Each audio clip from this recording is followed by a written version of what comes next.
So the first thing we're going to do is click on Browse or press B. So if I press Enter, it's not going to show any cards because I didn't select any in the menu deck. But if I selected, say, tone pairs and it came up here, and then I pressed Browse or B and press Enter, then it would show all the cards for that particular deck. So this is the deck filter on the side. We can choose our entire collection. You'll have all the cards from all of our decks together.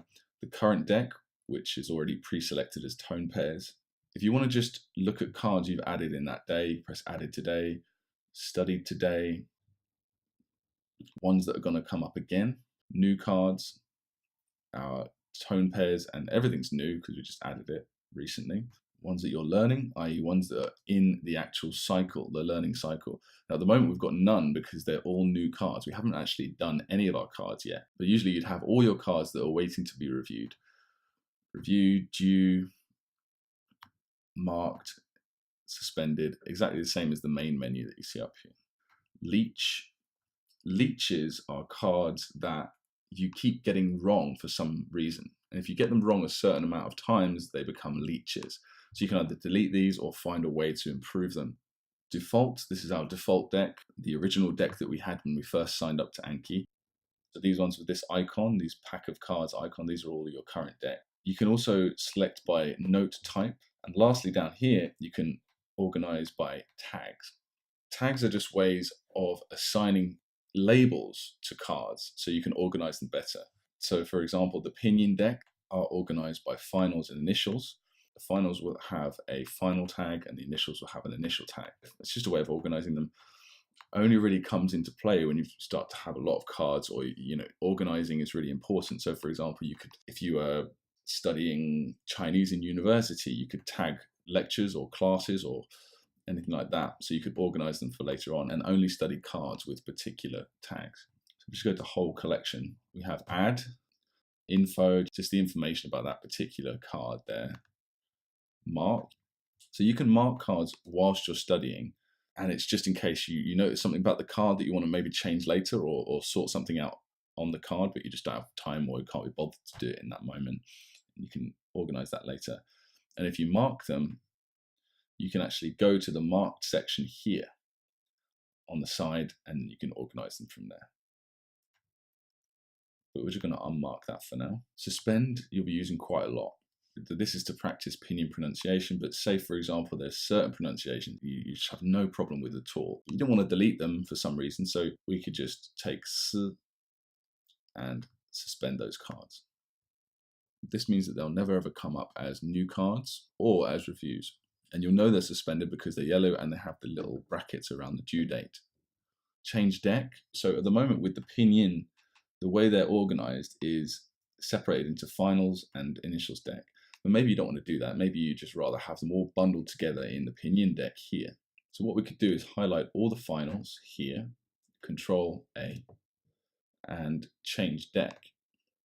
And we could put them all into pinion and do the same for initials. Change deck, pinion. And they'll still look like they're still there, but you notice that the deck has changed in this area. So now if I go to pinion, I have my 114 cards in total, but now finals and initials are both empty. And I can now delete my finals and initials decks. And now I just got all pinion all mixed together. So go back into browse and press enter. And this is just my pinion deck now. So we can also add tags to cards. You could add tags for say HSK, choose HSK1 from the tags and just study those. Remove tags, obvious, and of course delete, which you can just do by pressing delete anyway. This is also something you'll be using quite a lot. So if we go to whole collection and we use the search bar here, there's a lot of different ways you can search for certain cards. So I could search my whole collection here. Maybe I want to search for anything with the character Z. So I'd have all my Z cards here. That's for the whole collection.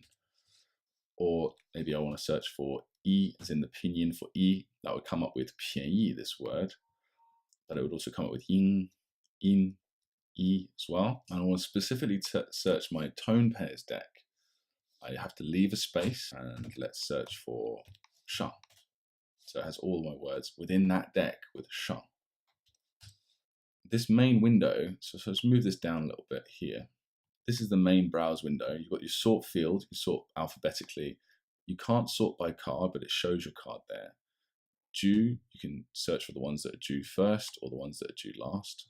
And there's only 4 options at the moment. If you go onto this bar here and right click, you can manage what is included and what isn't in your browse menu. So if you find that tags is something you use a lot, you could also add a tags bar.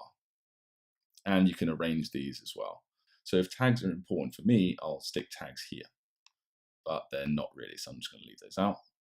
So there's a couple of other things you can do.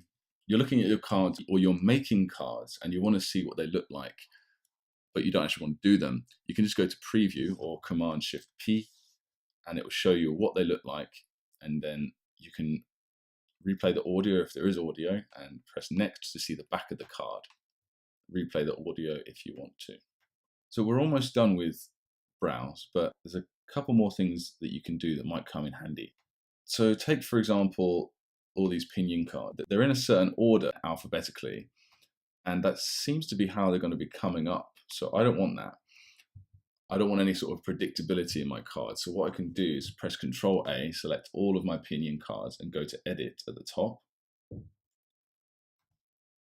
And then I can click on Reposition. So I can specifically reposition individual cards, but what I like to do is randomize them. So I can press Randomize Order. And then it sort of shuffles them all around. Okay, and that's pretty much everything you need to know about browse.